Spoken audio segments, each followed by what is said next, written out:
দর্শক, দাঁড়িয়ে আছি ঐতিহাসিক তাফসিরুল কোরআন মাহফিল 1-2-3 জানুয়ারি 2025 যেই মাঠে আয়োজন হবে, ঠিক সেই মাঠে একেবারে স্টেজের সামনে তথা মঞ্চের সামনে। আর এখান থেকে আমরা আপনাদেরকে আজ পর্যন্ত আমাদের মাহফিলের যে কার্যক্রম সমাপ্ত হয়েছে আমরা সেগুলো আপনাদেরকে জানাতে চাই। দর্শক, আপনারা জানেন যে আদ্দিন ফাউন্ডেশন এই আয়োজন করেছে তাফসিরুল কোরআন মাহফিলের। এই আয়োজনকে কেন্দ্র করে অনেকগুলো উদ্যোগ নিয়েছেন, তার মধ্যে অন্যতম হলো 3 দিন ব্যাপী থাকছে ইসলামী বইমেলা। ইসলামী বইমেলা 3 দিন ব্যাপী সকাল 10টা থেকে রাত 10টা পর্যন্ত চলবে, যেটা আমাদের প্রথম গেটের ডান পাশে। আপনারা এসেই কিন্তু ইসলামিক বইমেলা দেখতে পারবেন। সম্মানিত দর্শক মণ্ডলী, আসুন আমরা আজ পর্যন্ত আমাদের কার্যক্রমের বিষয়গুলো জানার চেষ্টা করি। আমার সাথে দাঁড়িয়ে রয়েছেন আমার ডান পাশে এই মাহফিলের অন্যতম সমন্বয়ক, যিনি আমাদের সকল আলেম ওলামার সাথে যোগাযোগ রাখা, দাওয়াত দেওয়া এবং তারা কি খাবেন, কিভাবে আসবেন, কিভাবে যাবেন, কোথায় থাকবেন, সব কিছু মেইনটেন্স যার হাতে রয়েছে আমাদের প্রিয় chairman sir doctor Sheikh Mohiuddin স্যারের শ্রদ্ধাভাজন উস্তাদ, আমাদের প্রিয় ভাই কারি মাওলানা হাফেজ সাইদুল ইসলাম। সাইদুল ইসলাম আমার ডান পাশেই দাঁড়ানো। আমার সাথে রয়েছেন প্রখ্যাত আলেমে দ্বীন হযরত মাওলানা আব্দুল হাই সিদ্দিকী এবং আর একজন আলেমে দ্বীন, গোটা বাংলাদেশে আলোচিত মুখ জনাব মাওলানা ওয়াহিদুজ্জামান সেলিম ভাই, এবং পিছনে আমাদের আরও একজন ভাই রয়েছেন। তো আমরা সবার কাছ থেকে একটু একটু করে জানার চেষ্টা করব। আমি প্রথমে যেটা জানাবো সেটা হলো, আপনারা খুলনা, ঢাকা কিংবা কুষ্টিয়ার দিক থেকে যদি আসেন, তাহলে আসার পরে আপনাদের আসতে হবে চাষড়া মোড়ে। চাষড়া মোড়, এটা হলো আপনাদের মাথায় রাখতে হবে, মনে রাখতে হবে যে চাষড়া মোড়, এবং সেখানে পুলের হাট আদ্দিন মেডিকেল কলেজ। আর এই 3 দিন আপনারা আসলেই বুঝতে পারবেন যে মাহফিলটা কোথায় হচ্ছে। আপনাদের গাড়িগুলো পার্কিং করিয়ে দিবে আমাদের স্বেচ্ছাসেবক এবং আমাদের কোম্পানির যারা, তারা নির্দিষ্ট স্থানে নির্দিষ্ট দিক থেকে আসা গাড়িগুলো পার্কিং করাবেন। এবং সবচেয়ে সহজ যদি বলি সেটা হলো যে বেনাপোলের রাস্তা তথা কলকাতা ঢাকার যে রাস্তা, সেই রাস্তায় কিন্তু তার পাশেই আজকে আমাদের এই মাহফিলটা হতে যাচ্ছে। 3 দিন ব্যাপী যে মাহফিল 1-2-3 জানুয়ারি। তো আসুন আমরা একটু জানার চেষ্টা করবো এই মাহফিলের অন্যতম সমন্বয়ক এবং আমার স্যারের শ্রদ্ধাভাজন ওস্তাদ কারি সাইদুল ইসলাম সাহেবের কাছে। মুহতারাম, আসসালামু আলাইকুম। ওয়ালাইকুম সালাম। কেমন আছেন? আলহামদুলিল্লাহ, আপনি কেমন আছেন? আলহামদুলিল্লাহ। আমরা জানি যে আপনি এই মাহফিলের মানে মাহফিল বাস্তবায়নের জন্য সব রকম ভূমিকা আপনি নিজে রাখছেন। কেন রাখছেন? কারণ আপনি সবচেয়ে স্যারের কাছের মানুষ, আমাদের শেখ মহিউদ্দিন স্যার ওনার কাছের মানুষ। তো আপনি আজ পর্যন্ত আমাদের মাহফিল, যেহেতু আর একদিন বাদে মাহফিলটা বাস্তবায়িত হতে যাচ্ছে, আপনি আমাদের দর্শকদের মানে কি কি আপডেট জানাবেন? প্রথমে জানাতে চাই যে আপনার জেনে আনন্দিত হবেন, খুশি হবেন যে এত বড় মাঠ, এত বড় জায়গায় এবং এত বড় বড় বক্তা বাংলাদেশে একত্রিত করা অনেকটাই কঠিন, অনেকটাই টাফ। তাই সেই ক্ষেত্রে আমার স্যার আমাদের প্রাণপ্রিয় মুসল্লি ভাইদেরকে উপহার দেওয়ার জন্য, কোরআনের কথা শোনানোর জন্য এই ব্যবস্থাটা রাখছেন এবং করছেন। তো এখন আলহামদুলিল্লাহ মাঠ থেকে নিয়ে সব কিছুই মোটামুটি প্রস্তুত, একেবারে শেষের দিকে 80% হয়ে গেছে, আর একদিন হাতে আছে। তবে আশা করি আগামীকালকে অর্থাৎ 31শে ডিসেম্বর দুপুরের আগেই আমাদের কাজ স্বয়ংসম্পূর্ণ হয়ে যাবে ইনশাআল্লাহ। ইনশাআল্লাহ। আমরা জানি যে আমাদের এই মাহফিলে পোস্টারে লেখা আছে যে মহিলাদের জন্য আলাদা বসার স্থান রয়েছে। তো তাদের জন্য আসলে বসার স্থান কয়টা, এবং তারা ওয়াজ শোনার জন্য বা দেখার জন্য তাদের জন্য কি ব্যবস্থা? অবশ্যই এটা সুন্দর একটা ব্যবস্থা করেছে আমাদের স্যার। 6টা মাঠ, সেখানে 6টা মাঠ মিলিয়ে আলহামদুলিল্লাহ প্রায় 1.5 থেকে 2 লাখ মহিলা ধরবে আলহামদুলিল্লাহ। সেখানে প্রজেক্টর, অর্থাৎ যেটা ডিজিটাল প্রজেক্টর, এলইডি প্রজেক্টর, সেটা সেখানে রাখা আছে এবং প্রজেক্টরগুলো খুবই সুন্দর এবং খুবই বড়, যাতে করে স্ক্রিনে সুন্দরভাবে দেখা যায়। আমি জানি যে এলইডি প্রজেক্টর বা এলইডি স্ক্রিন আছে প্রায় 20টা মতো, সেই সাথে ডিজিটাল প্রজেক্টরও আরও 20টা লাগানো হচ্ছে। তার মানে 40টা প্রজেক্টরের মাধ্যমে আমাদের শ্রোতা দর্শক তারা মাহফিল উপভোগ করতে পারবে। তো মাহফিলের গাড়ি পার্কিং এর বিষয়গুলো তো আপনি জানেন, যে এইগুলোর ব্যাপারে কি বলবেন?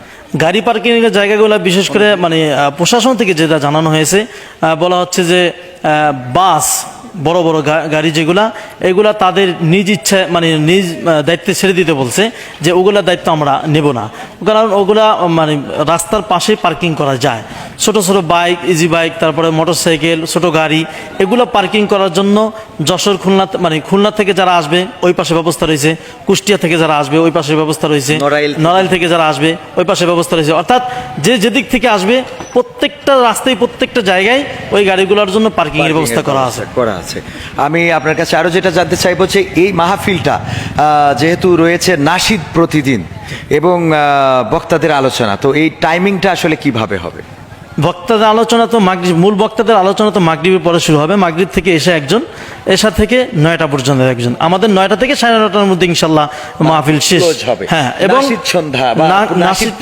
নাশিদরা হবে জাস্ট 3টার মধ্যে সময় দেওয়া আছে, 3টা থেকেই শুরু হয়ে যাবে। সেভাবে আমাদের শিডিউল করা, সেভাবে আমাদের শিল্পীদের সাজানো এবং কারিদের সাজানো।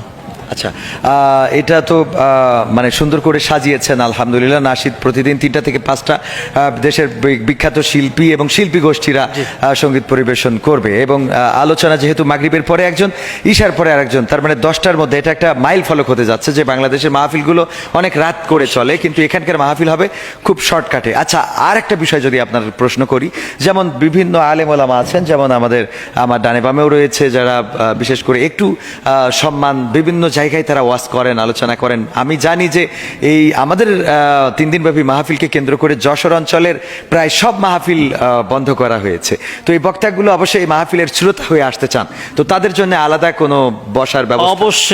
অবশ্যই তাদের কথাটা মাথায় রেখেই আমার স্যার, আপনারা দেখছেন পিছনে এখানে স্পেশাল যারা আছে ওলামা ইকরাম এবং দেশের মোটামুটি অন্যতম ব্যক্তি যারা আছে তাদের জন্য খুব সুব্যবস্থা রাখা আছে। তাদের জন্য চেয়ারের ব্যবস্থা করা হয়েছে, স্টেজের ডানে এবং বামে 2 পাশেই তাদের বসার স্থান করেছে। খুব সুন্দর একটা জায়গা, এবং সেখানেও এলইডি দিবে ইনশাল্লাহ। এখানে কি মানে সব আলেম এসে বসতে পারবে, নাকি নির্দিষ্ট তাদের ইনভাইট কার্ড বা লেটার দেওয়া হবে? অবশ্যই যাদেরকে আমরা কার্ড দিছি প্রায় 6000-এর মতন, এই 6000-এর মধ্যে যারা কার্ড নিয়েছেন অথবা কার্ড পেয়েছেন, তারা একমাত্র কার্ডটা নিয়ে আসলে সেখানে ঢুকতে পারবে। কার্ড যদি ভুলে রেখে আসে তাহলে তার জন্য এটা মানে আমাদের কমিটির সিদ্ধান্ত, কিছু করার নাই। আমরা আবার আপনার কাছে আসছি, তার আগে আমাদের দুজন আলেম আছে, প্রখ্যাত আলেমে দিন, আমাদের প্রিয় ভাই আব্দুল হাই সিদ্দিকী ভাই, আপনার আসলে কেমন মনে হচ্ছে যশোরের মাহফিলটা? আলহামদুলিল্লাহ, আমি মনে করছি এটা ইতিহাসে এক সাক্ষী হয়ে থাকবে। যশোরের বুকে বলা ভুল, এটা আমাদের দেশে একটা স্মরণীয় মাহফিল, যেটা আদ-দ্বীন ফাউন্ডেশন কর্তৃক আয়োজিত। সারা দেশের মুসলিম তৌহিদি জনতা যারা কোরআন কে ভালোবাসে তাদের জন্য। আমি আরেকটু বলে দিতে চাই, এখানে বাংলাদেশের সেরা আলেম আসবে। আপনারা সকলেই জেনেছেন, প্রথম দিন থাকবেন আল্লামা মামুনুল হক, সাথে থাকছেন আমাদের আব্দুল হাই মোহাম্মদ সাইফুল্লাহ, যিনি শায়েক বলে খ্যাত। দ্বিতীয় দিন থাকবেন মুফতি আমির হামজা, এবং সাথে থাকবেন রফিকুল ইসলাম মাদানী, এবং তৃতীয় দিন থাকবেন আপনাদের সকলের হৃদয়ের মণি শায়েখ আহমদুল্লাহ সাহেব এবং আজহারি সাহেব। সম্মানিত আলহামদুলিল্লাহ। আমাদের ওয়াহিদুজ্জামান সেলিম ভাই, আপনি আসলে কেমন দেখছেন? আলহামদুলিল্লাহ, আমি প্রথম আসলাম এখানে, চমৎকার লেগেছে। তবে একটা জিনিস আমি সবাইকে জানিয়ে দিতে চাই, সেটা হলো মিজানুর রহমান আজহারি সাহেব বাংলাদেশের জনপ্রিয়তার কারণেই কিছু কুচক্রী মানুষ তাকে দেশ থেকে বিতাড়িত করেছিল। আজকে আল্লাহ তাআলার অশেষ মেহেরবানিতে আমরা এমন একটি জায়গায়, এমন একটি প্রোগ্রাম হচ্ছে, এই সুযোগটা আমরা পেয়েছি। আলহামদুলিল্লাহ, সবাই আসবেন, আমাদের প্রিয় মিজানুর রহমান আজহারি ভাই আসবেন, তিনার নুরানি চেহারাটা এক পলক দেখে যাবেন। এবং এখানে সকল ধরনের শিল্পীরা আসবে, ইসলামী সঙ্গীত পরিবেশন করবে, সকল ঘরে আলেম আসবে। আপনারা সকলে আমন্ত্রিত, আপনারা সকলে আসবেন। আমরা এসেছি, খুব ভালো লেগেছে, আশা করি সকলে আসবেন, আপনাদেরও ভালো লাগবে। ধন্যবাদ। জি হ্যাঁ, আমরা হুজুরের কাছ থেকে আমরা বিদায় নেব। শেষ ক্যামেরা নির্দিষ্ট অনুমোদিত চ্যানেল ছাড়া, কার্ড ছাড়া এখানে কেউ ক্যামেরা লাগাতে পারবে না, এবং একটা চ্যানেল একটাই ক্যামেরা বসাতে পারবে, কেউ দ্বিতীয় কোনো ক্যামেরা বসাতে পারবে না। কেউ যদি এটা বলেন যে অমুক চ্যানেলের পক্ষ থেকে আমি ক্যামেরা এনেছি, তাও তাকে বসাতে দেওয়া হবে না।